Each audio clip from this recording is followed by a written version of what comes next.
प्यारे विद्यार्थियों, असी जी आया कहने तुहानू डी पंजाबी ते अज असी साडा 9वीं जमात का इतिहास का पाठ नंबर 3 सिख धर्म का विकास इसकी दोहराई करांगे। असी इस तो पहला ये पाठ पढ़ चुके हाँ। अज ये असी रिवीजन करांगे। असी पढ़िया सी श्री गुरु नानक देव जी ने अपनी अध्यात्मक विरासत श्री गुरु अंगद देव जी को सौंप के गुरगद्दी की परंपरा शुरू की। 1539 ईस्वी तो 1581 ईस्वी तक का समा सिख इतिहास विच विशेष महत्व रखता है। इस समय दौरान श्री गुरु अंगद देव जी, श्री गुरु अमरदास जी और श्री गुरु रामदास जी ने संगत, पंगत, बंजी और मसंद प्रथा वर्गियां संस्थावां की स्थापना और विस्तार किया। गुरु साहिबान ने उन्होंने अदुੱਤੀ योगदान सदका सिख धर्म चारे पासे चारे दिशावां विच फैल गया। आओ असी सिख धर्म के विकास बारे पढ़िए। श्री गुरु अंगद देव जी 1539 ईस्वी तो 1552 ईस्वी। भाई लैना श्री गुरु अंगद देव जी का जन्म 31 मार्च 1504 ईस्वी विच मत्ते दी सरां सराय नागा जिला श्री मुक्तसर साहब विखे होया। इन्हां दे पिता जी का नाम फेरूमल अते माता जी का नाम सबराई देवी सी। इन्हां दा विआह देवी चंद की पुत्री बीबी खीवी नाल होया। भाई लैना जी दे दो पुत्र दातू अते दासू अते दो पुत्रियां बीबी अमरो अते बीबी अनोखी सी। प्यारे बच्चों, इस दोहराई दे विच तुहानूं प्रश्न पुछदे हां, श्री गुरु अंगद देव जी का जन्म कित्थे होया? भाई लैना श्री गुरु अंगद देव जी का जन्म 31 मार्च 1504 ईस्वी मत्ते दी सरां सराय नागा जिला श्री मुक्तसर साहब विखे होया। जे असी प्रश्न पूछिए श्री गुरु अंगद देव जी के माता पिता का नाम दसो, तो इसका उत्तर होगा इन्हां दे पिता जी का नाम श्री फेरूमल अते माता जी का नाम सबराई देवी सी। इन्हां दा विआह देवी चंद की पुत्री बीबी खीवी नाल होया। भाई लैना जी के दो पुत्र दातू अते दासू अते दो पुत्रियां बीबी अमरो अते बीबी अनोखी सी। अगे असी दोहराने कि 1526 ईस्वी विच बाबर के पंजाब ते हमला कारण इन्हां दा परिवार खडूर साहब चला गया। भाई लैना जी दुर्गा माता के उपासक सन। वो हर साल माता ज्वाला जी की यात्रा ते जाते सन। एक दिन उन्होंने भाई जोधा जी तो श्री गुरु नानक देव जी की बाणी सुनी। गुरु जी की बाणी सुन के भाई लैना जी इन्ने प्रभावित होए कि श्री गुरु नानक देव जी के दर्शन करने लई करतारपुर चले गए। श्री गुरु नानक देव जी की शख्सियत का भाई लैना जी ते इन्ना प्रभाव पिया कि वह गुरु जी के सिख बन गए और करतारपुर विच ही गुरु जी की सेवा विच रहन लग पे। तो असी दोहराया प्यारे बच्चों, 1526 ईस्वी विच बाबर के पंजाब ते हमला कारण उन्हों का परिवार खडूर साहब चला गया। भाई लैना जी दुर्गा माता के उपासक सन तो हर साल माता ज्वाला जी की यात्रा ते जाते सन। एक दिन उन्होंने भाई जोधा जी तो श्री गुरु नानक देव जी की बाणी सुनी तो बाणी सुन के बहुत प्रभावित होए और गुरु नानक देव जी के दर्शन करने लई करतारपुर चले गए। श्री गुरु नानक देव जी की शख्सियत ते भाई लैना जी का इन्ना प्रभाव पिया कि वह गुरु जी के सिख बन गए और करतारपुर विच ही गुरु जी की सेवा विच रहन लग पे। असी अगे पढ़िया सीगा श्री गुरु अंगद देव जी की सच्ची भगती और सेवा भावना तो खुश होकर श्री गुरु नानक देव जी ने उन्होंने अपने गल नाल लगाया। गुरु जी ने भाई लैना नूं अंगद का नाम दे के अपना उत्तराधिकारी नियुक्त किया। इस तरह भाई लैना सिखां दे दूजे गुरु श्री गुरु अंगद देव जी के नाम नाल प्रसिद्ध होए। प्यारे बच्चों, तुहानूं प्रश्न पुछ रहे हैं, श्री गुरु अंगद देव जी नूं किसने अपने गल नाल लगाया? तो इसका उत्तर है श्री गुरु अंगद देव जी की सच्ची भगती और सेवा भावना तो खुश होकर श्री गुरु नानक देव जी ने उन्होंने अपने गल नाल लगाया। गुरु जी ने भाई लैना नूं अंगद का नाम दे के अपना उत्तराधिकारी नियुक्त किया। इस तरह भाई लैना जी सिखां दे दूजे गुरु श्री गुरु अंगद देव जी के नाम नाल प्रसिद्ध होए। श्री गुरु अंगद देव जी का सिख धर्म के विकास विच योगदान असी हुण इस टॉपिक की दोहराई करांगे। श्री गुरु अंगद देव जी 2 सितंबर 1539 ईस्वी तो 29 मार्च 1552 ईस्वी तक गुरगद्दी ते विराजमान रहे। इस समय दौरान गुरु जी ने सिख पंथ के विकास लई बहुत ही महत्वपूर्ण काम किए। तो प्रश्न इत्थे पुछ सकते हैं, श्री गुरु अंगद देव जी कितना समा गुरगद्दी ते विराजमान रहे? तो इसका उत्तर बनेगा श्री गुरु अंगद देव जी 2 सितंबर 1539 ईस्वी तो 29 मार्च 1552 ईस्वी तक गुरगद्दी ते विराजमान रहे। गुरमुखी लिपि का म्यारीकरण। तो इत्थे असी प्रश्न बना सकते हैं कि गुरमुखी लिपि का म्यारीकरण किसने किया। असी पहला ये पढ़ चुके हैं तो यही दोहराई कर रहे हैं।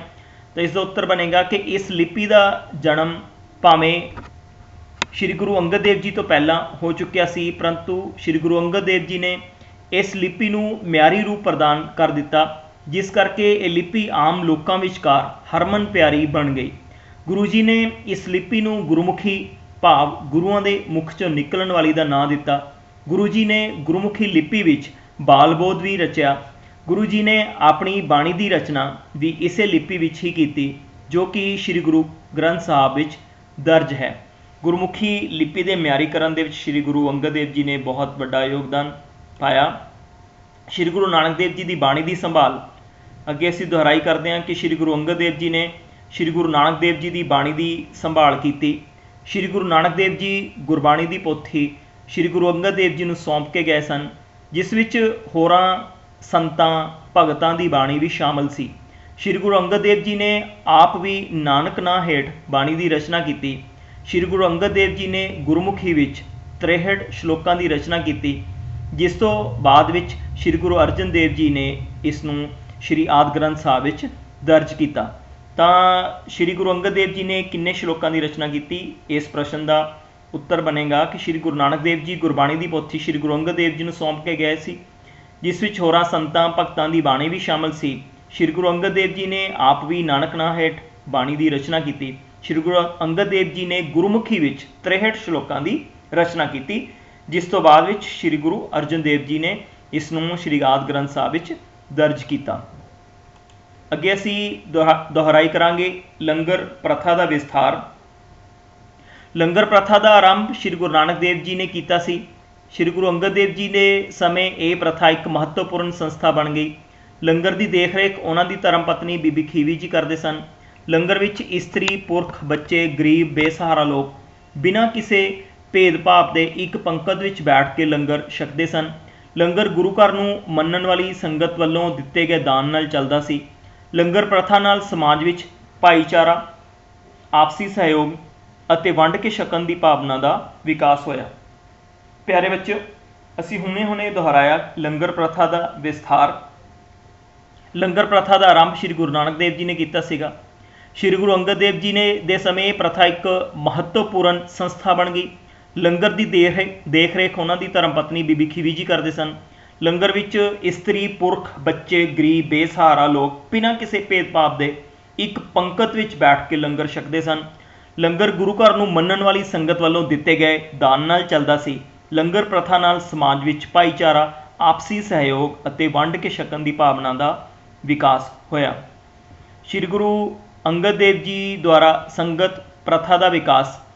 श्री गुरु नानक देव जी ने संगत प्रथा आरंभ की। संगत का अर्थ है कि एक धार्मिक इकट्ठ जिस विच सारे धर्मां अते वर्गां दे लोग हिस्सा लै सकते हैं। बाद विच श्री गुरु अंगद देव जी ने संगत नूं एक नवां स्वरूप दिता। खडूर साहब विच रोज़ाना सवेरे शाम श्री गुरु नानक देव जी की बाणी का शब्द कीर्तन किया जाता सी। इस प्रकार श्री गुरु अंगद देव जी ने संगत प्रथा नूं होर भी विकसित किया। इसने सिखां नूं संगठन करन विच महत्वपूर्ण योगदान पाया। सिखां नूं संगठन करन विच किस चीज़ ने महत्वपूर्ण, किस गल ने महत्वपूर्ण योगदान पाया, तो उसका उत्तर बनेगा संगत प्रथा। संगत प्रथा का जिहड़ा विकास है वह श्री गुरु अंगद देव जी ने किया सी। श्री गुरु नानक देव जी ने संगत प्रथा का आरंभ किया सी और श्री गुरु अंगद देव जी ने उसका विकास किया। शरीरक विकास ते जोर। श्री गुरु अंगद देव जी ने सिख संगतां दा अध्यात्मक विकास के नाल नाल वो शरीरक विकास भी करना चाहुंदे सी।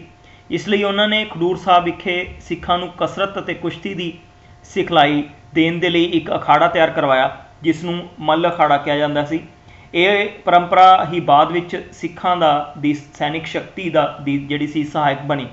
तो शरीरक विकास से श्री गुरु अंगद देव जी ने बहुत जोर दिता। गोइंदवाल की स्थापना अते उत्तराधिकारी की नियुक्ति।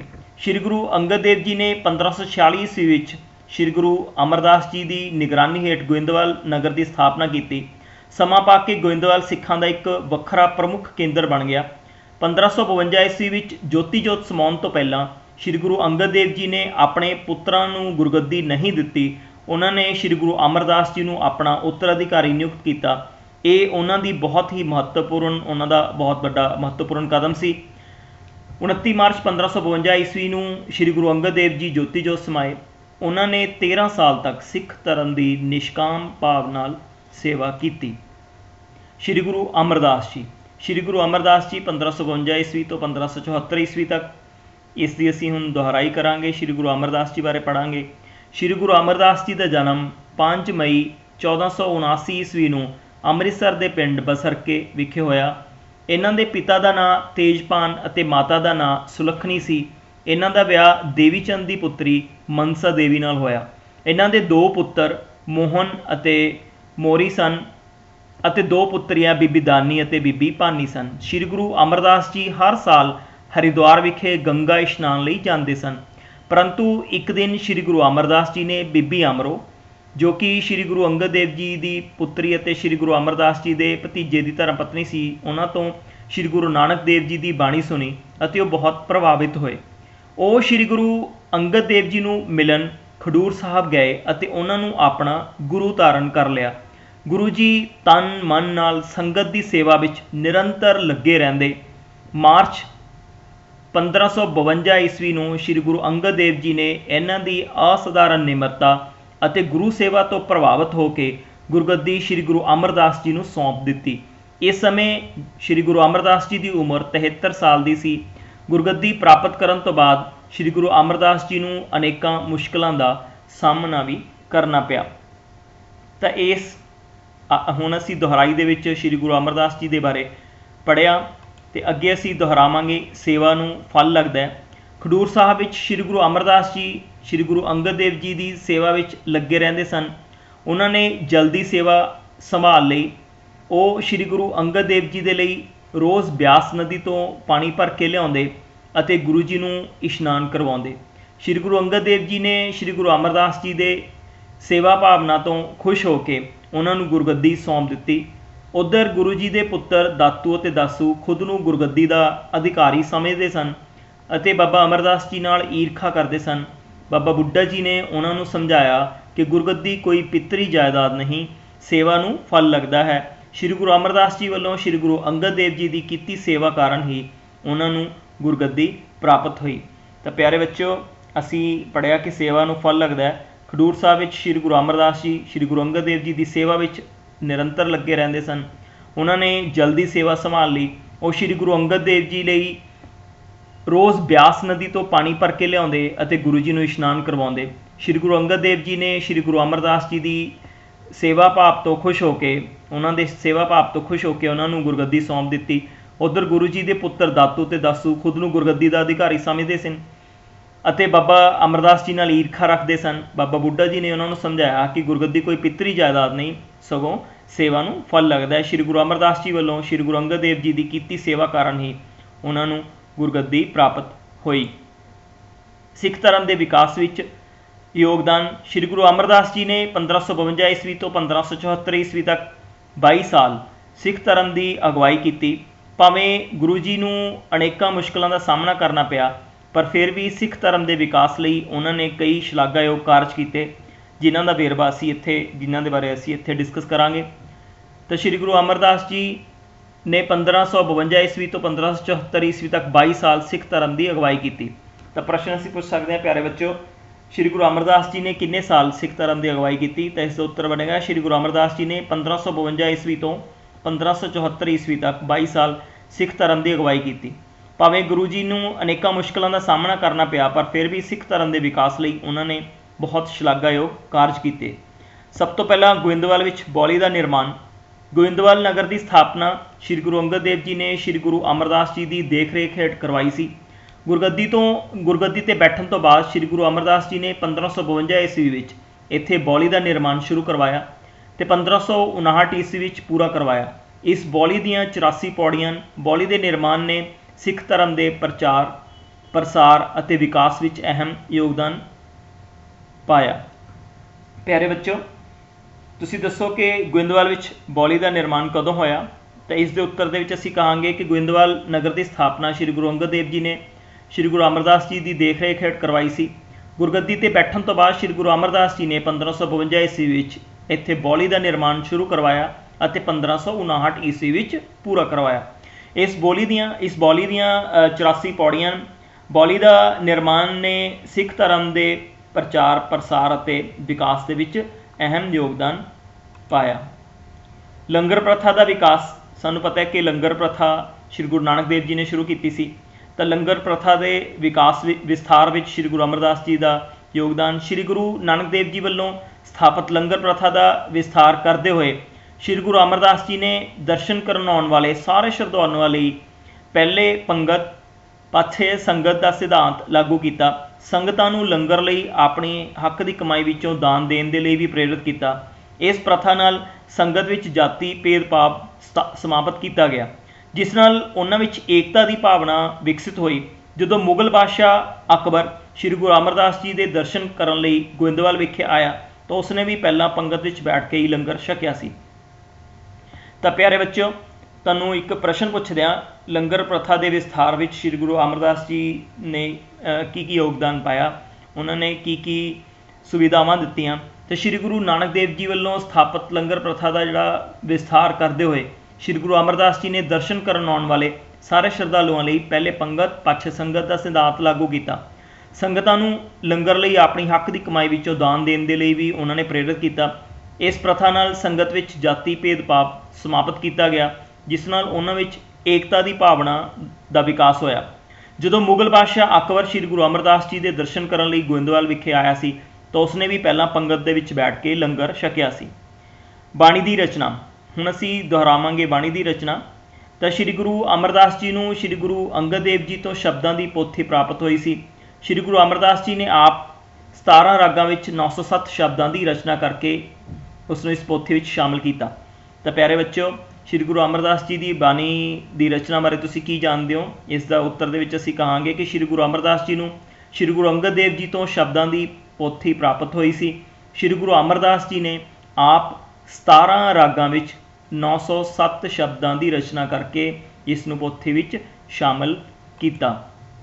ਮੰਜੀ ਪ੍ਰਥਾ।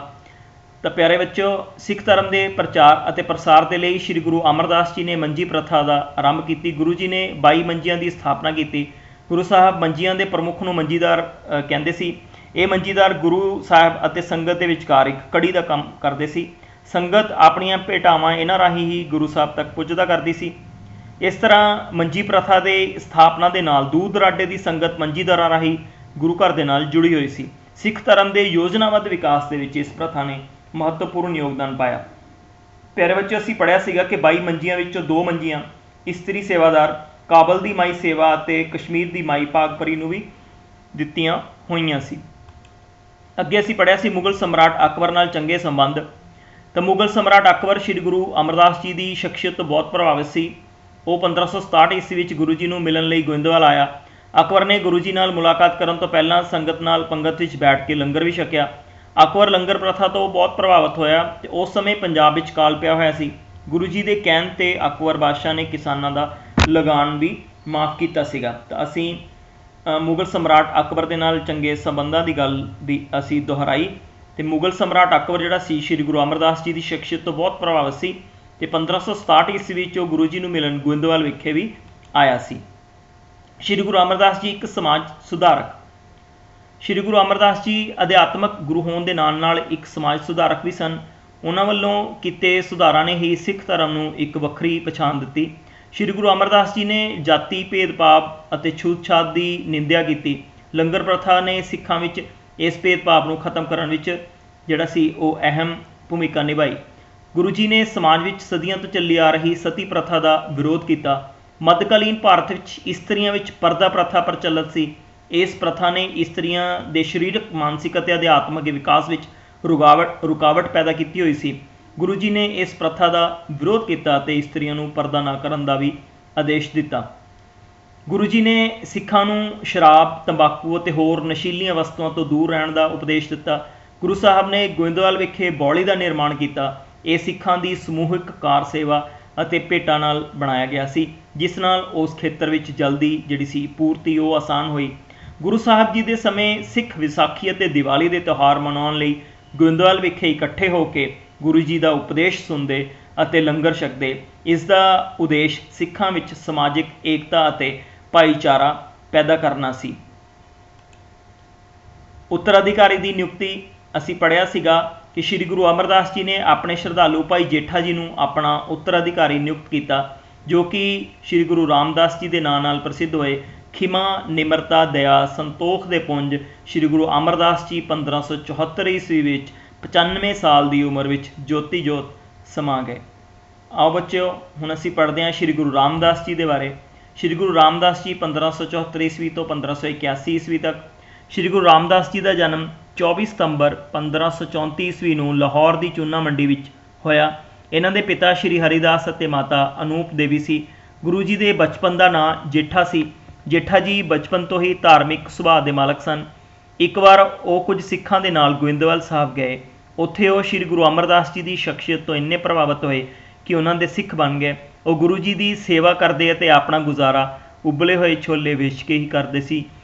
ਸ਼੍ਰੀ ਗੁਰੂ ਅਮਰਦਾਸ ਜੀ ਨੇ ਭਾਈ ਜੇਠਾ ਜੀ ਦੀ ਭਗਤੀ ਭਾਵਨਾ ਅਤੇ ਸੇਵਾ ਭਾਵ ਤੋਂ ਖੁਸ਼ ਹੋ ਕੇ ਆਪਣੀ ਸਪੁੱਤਰੀ ਬੀਬੀ ਭਾਨੀ ਦਾ ਵਿਆਹ ਉਹਨਾਂ ਨਾਲ ਕਰ ਦਿੱਤਾ। ਭਾਈ ਜੇਠਾ ਜੀ ਦੇ 3 ਪੁੱਤਰ ਸਨ, ਪ੍ਰਿਥੀ ਚੰਦ, ਪ੍ਰਿਥੀਆ, ਮਹਾਦੇਵ ਅਤੇ ਸ਼੍ਰੀ ਗੁਰੂ ਅਰਜਨ ਦੇਵ ਜੀ।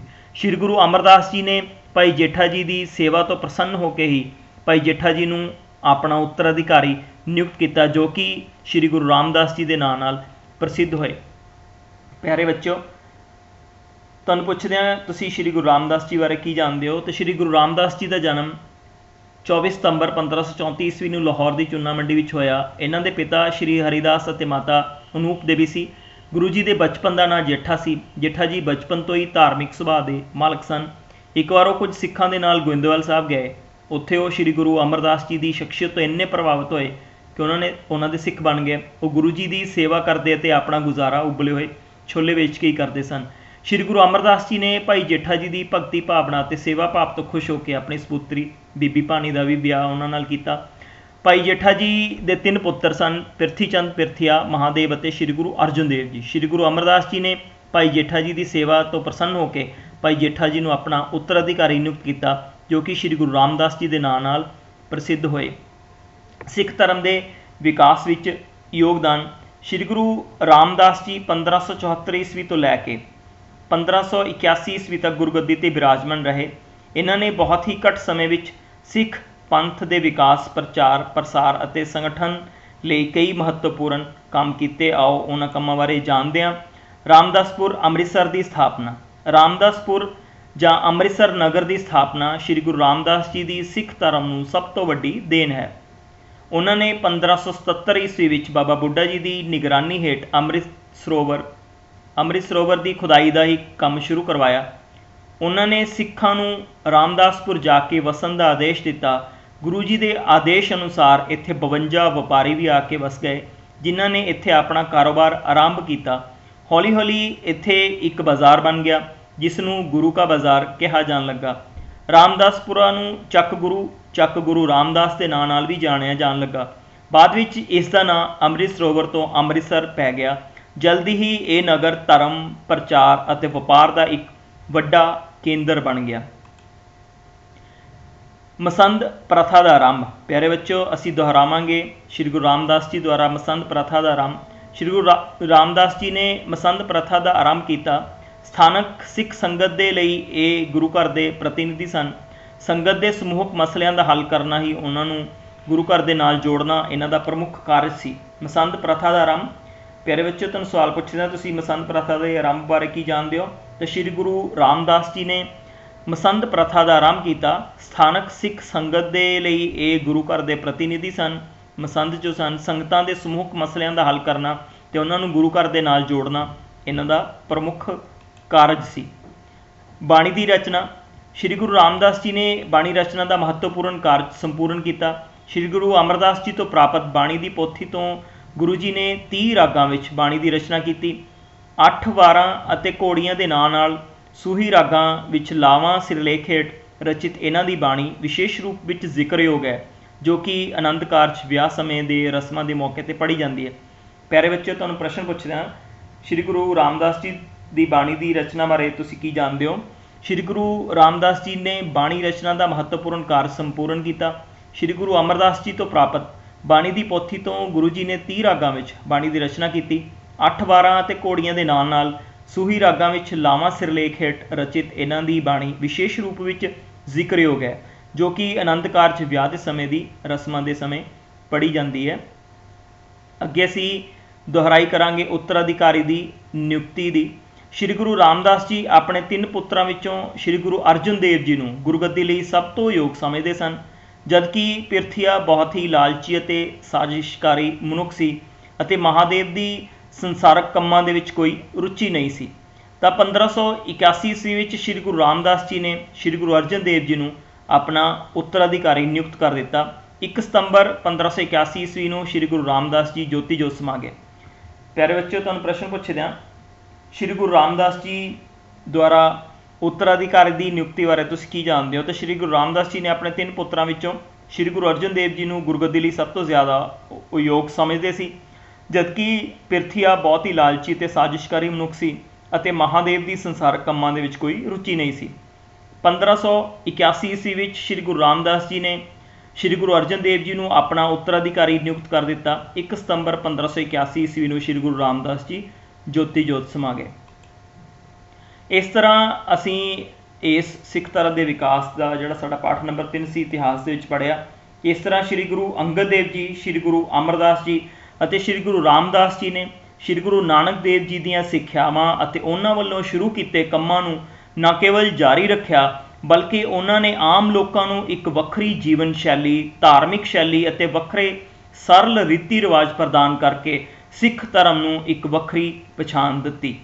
ਤਾਂ ਪਿਆਰੇ ਬੱਚਿਓ, ਸਾਡਾ ਇਸ ਪਾਠ ਦੇ ਵਿੱਚ ਅਸੀਂ ਅਗਰ ਨਿਗਾਹ ਮਾਰੀਏ ਸ਼ੁਰੂ ਤੋਂ, ਅਸੀਂ ਇਸ ਪਾਠ ਦੇ ਵਿੱਚ ਕੀ ਪੜ੍ਹਿਆ ਹੈ? ਸਿੱਖ ਧਰਮ ਦਾ ਇਤਿਹਾਸ ਪਾਠ ਨੰਬਰ 3, ਸਿੱਖ ਧਰਮ ਦਾ ਵਿਕਾਸ 1539 ਈਸਵੀ ਤੋਂ 1581 ਈਸਵੀ ਪੜ੍ਹਿਆ। ਇਸ ਦੇ ਵਿੱਚ ਅਸੀਂ ਸ਼੍ਰੀ ਗੁਰੂ ਅੰਗਦ ਦੇਵ ਜੀ ਦਾ ਜਨਮ ਤੋਂ ਉਹਨਾਂ ਦੇ ਜੋਤੀ ਜੋਤ ਸਮਾਉਣ ਤੱਕ ਪੜ੍ਹਿਆ।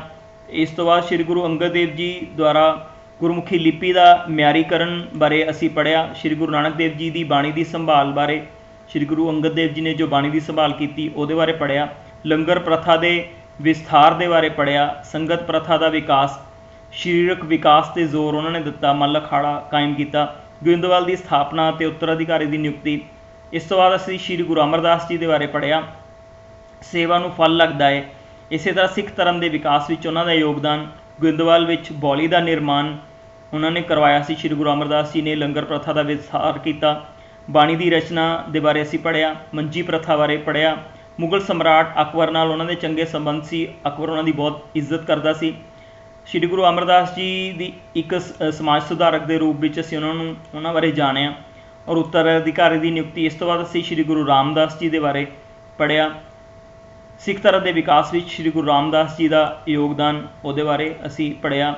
ਤਾਂ ਮਸੰਦ ਪ੍ਰਥਾ ਦਾ ਆਰੰਭ, ਇਸ ਤੋਂ ਪਹਿਲਾਂ ਅਸੀਂ ਪੜ੍ਹਿਆ ਸੀ ਰਾਮਦਾਸਪੁਰ ਅੰਮ੍ਰਿਤਸਰ ਦੀ ਸਥਾਪਨਾ।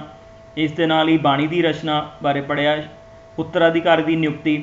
ਔਰ ਅਸੀਂ ਪੜ੍ਹਿਆ ਕਿ ਸ਼੍ਰੀ ਗੁਰੂ ਅੰਗਦ ਦੇਵ ਜੀ, ਸ਼੍ਰੀ ਗੁਰੂ ਅਮਰਦਾਸ ਜੀ ਅਤੇ ਸ਼੍ਰੀ ਗੁਰੂ ਰਾਮਦਾਸ ਜੀ ਨੇ ਸ਼੍ਰੀ ਗੁਰੂ ਨਾਨਕ ਦੇਵ ਜੀ ਦੀਆਂ ਸਿੱਖਿਆਵਾਂ ਅਤੇ ਉਹਨਾਂ ਵੱਲੋਂ ਸ਼ੁਰੂ ਕੀਤੇ ਕੰਮਾਂ ਨੂੰ ਨਾ ਕੇਵਲ ਜਾਰੀ ਰੱਖਿਆ, ਬਲਕਿ ਉਹਨਾਂ ਨੇ ਆਮ ਲੋਕਾਂ ਨੂੰ ਇੱਕ ਵੱਖਰੀ ਜੀਵਨ ਸ਼ੈਲੀ, ਧਾਰਮਿਕ ਸ਼ੈਲੀ ਅਤੇ ਵੱਖਰੇ ਸਰਲ ਰੀਤੀ ਰਿਵਾਜ ਪ੍ਰਦਾਨ ਕਰਕੇ ਸਿੱਖ ਧਰਮ ਨੂੰ ਇੱਕ ਵੱਖਰੀ ਪਛਾਣ ਦਿੱਤੀ।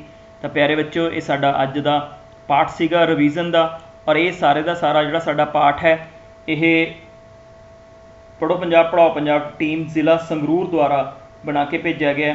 ਅਸੀਂ ਅਤੀ ਧੰਨਵਾਦੀ ਹਾਂ ਪੜ੍ਹੋ ਪੰਜਾਬ ਪੜ੍ਹਾਓ ਪੰਜਾਬ ਟੀਮ ਜ਼ਿਲ੍ਹਾ ਸੰਗਰੂਰ ਦੇ ਕਿ ਉਹਨਾਂ ਨੇ ਬੱਚਿਆਂ ਦੇ ਲਈ ਇਹ ਪਾਵਰ ਪੁਆਇੰਟ ਪ੍ਰੈਜੈਂਟੇਸ਼ਨ ਬਣਾ ਕੇ ਭੇਜੀ ਹੈ। ਇੱਕ ਵਾਰ ਫਿਰ ਚੈਨਲ ਦਾ ਵੀ ਅਸੀਂ ਧੰਨਵਾਦੀ ਹਾਂ। ਸਿੱਖਿਆ ਵਿਭਾਗ ਵੱਲੋਂ ਬਹੁਤ ਬਹੁਤ ਧੰਨਵਾਦ।